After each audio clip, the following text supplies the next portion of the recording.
Saya Nur Latifah Dewi. Saya Erik Pratama. Saya Arif Hosiar. Saya Rebecca Kristi. Saya Rahma Atika Jafar. Saya Yunisa Rista Widya. Kami Dari Kelompok 2 Alamiah. Dasar.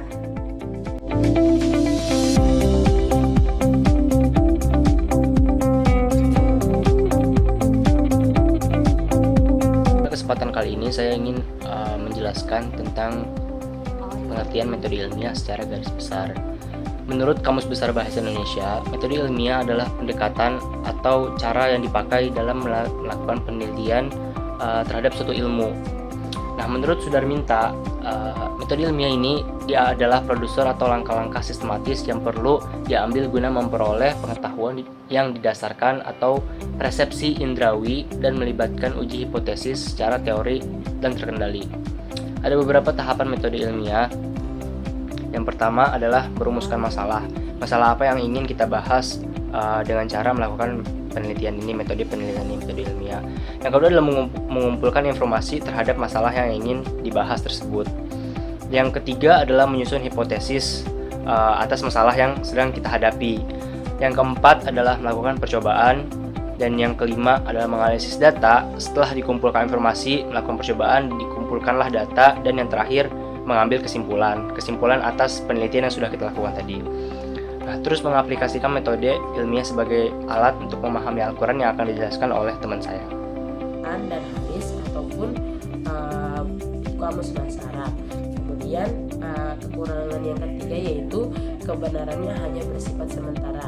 Terkadang banyak manusia yang berpikiran bahwa pernyataan yang dikatakan oleh manusia tersebut itu adalah benar dan sifatnya itu mutlak, padahal tidak karena sebenarnya itu yang paling mutlak, itu yang memiliki sifat mutlak atau sifatnya itu pasti, yaitu Al-Quran. Maka kenapa setiap penelitian itu kita harus menggunakan alat Al-Quran, hadis, dan juga kamus bahasa Arab. Di sini saya akan menjelaskan indikator 2 terkait keterbatasan ilmu alamiah dasar. Yang pertama, bidang ilmu alamiah. Yang menentukan ilmu alamiah adalah metode ilmiah, karena bidang ilmu alamiah adalah wahana di mana metode ilmiah dapat diterapkan dan sebaliknya. Contohnya, hipotesa tentang keberadaan Tuhan merupakan konsep yang tidak bisa menggunakan metode ilmiah, dan jika diterapkan, konsep akan menyebabkan orang ateis. Ateis sendiri merupakan seseorang yang tidak mempercayai Tuhan. Yang kedua adalah tujuan ilmu alamiah, yaitu membentuk dan menggunakan teori. Ada juga yang menyatakan tujuan ilmu alamiah adalah mencari kebenaran dan fakta.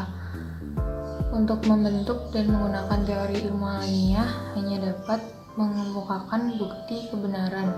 Sementara dengan kata lain, untuk kebenaran adalah teori, karena tidak ada sesuatu yang mutlak, tapi harus mengalami perubahan. Contohnya teori tentang bumi itu bulat.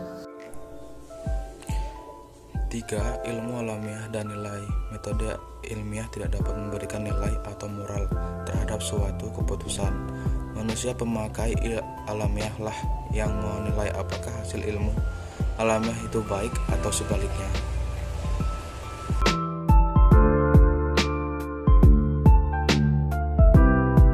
Di sini saya akan membahas indikator 3, yaitu cakupan ilmu pengetahuan atau sains.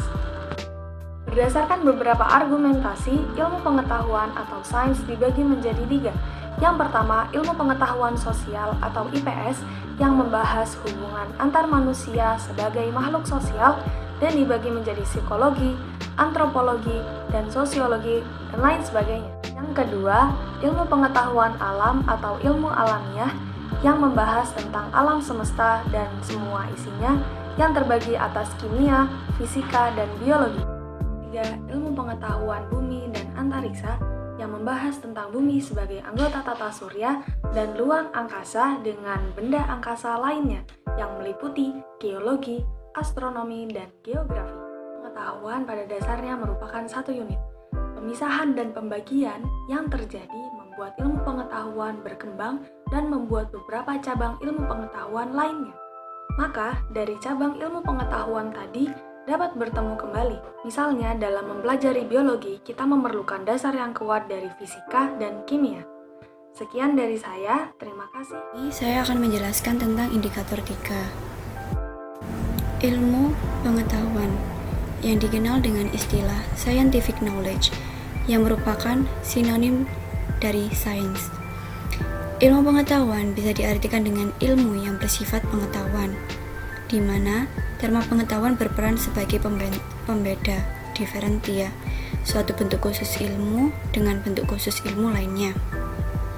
Di sini saya juga akan mengulas tentang sejarah perkembangan ilmu. Sejarah perkembangan ilmu mengalami masa yang panjang, di mana salah satunya adalah Perang Badar. Perang Badar adalah pertempuran besar pertama antara umat Islam melawan kafir Quraisy. Perang ini terjadi pada 17 Maret 624 Masehi. Dalam Perang Badar, pasukan kecil kaum muslim yang berjumlah 313 orang bertempur menghadapi pasukan Quraisy dari Mekkah yang berjumlah 1000 orang. Setelah bertempur selama sekitar 2 jam, pasukan muslim berhasil menghancurkan barisan pertahanan pasukan Quraisy yang kemudian mundur dalam kekacauan.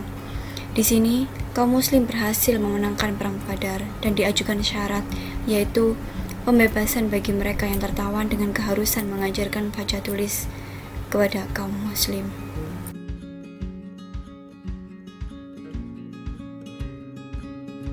Indikator keempat yaitu tentang kedudukan ilmu pengetahuan dalam Islam. Ilmu menempati kedudukan sangat tinggi, kedudukan yang sangat penting dan vital. Kita bisa lihat dari ayat-ayat Al-Quran yang menjelaskan tentang pentingnya menuntut ilmu, pentingnya ilmu pengetahuan, dan Allah akan mengangkat derajat orang yang memiliki ilmu pengetahuan. Selain itu, adapun hadis-hadis Nabi yang menjelaskan tentang dorongan umat muslim dan dorongan umat Islam untuk menuntut ilmu. Allah berfirman pada Quran surat Al-Mujadilah ayat 11 yang berbunyi, A'udzu billahi minasyaitonir rajim. Bismillahirrahmanirrahim. Rafi'allahu alladhina amanu minkum walladhina utul ilma darajat. Wallahu bima ta'maluna khabir. Yang artinya, Allah akan meninggikan orang-orang yang beriman di antaramu dan orang-orang yang diberi ilmu pengetahuan beberapa derajat, dan Allah Maha mengetahui apa yang kamu kerjakan. Selain dalam Al-Quran, keutamaan atau kedudukan ilmu pengetahuan juga dijelaskan dalam hadis Nabi. Salah satunya yang berbunyi, Fadlul ilmi khairon min fadlul ibadah, wa khairon dinakumul wara'u, yang artinya, keutamaan ilmu adalah lebih baik daripada keutamaan ibadah. Baik-baik agama kalian adalah ketakwaan. Sekian dari kami. Wassalamualaikum warahmatullahi wabarakatuh. Allah akan mengangkat derajat orang yang memiliki ilmu pengetahuan. Nanti dikat ya.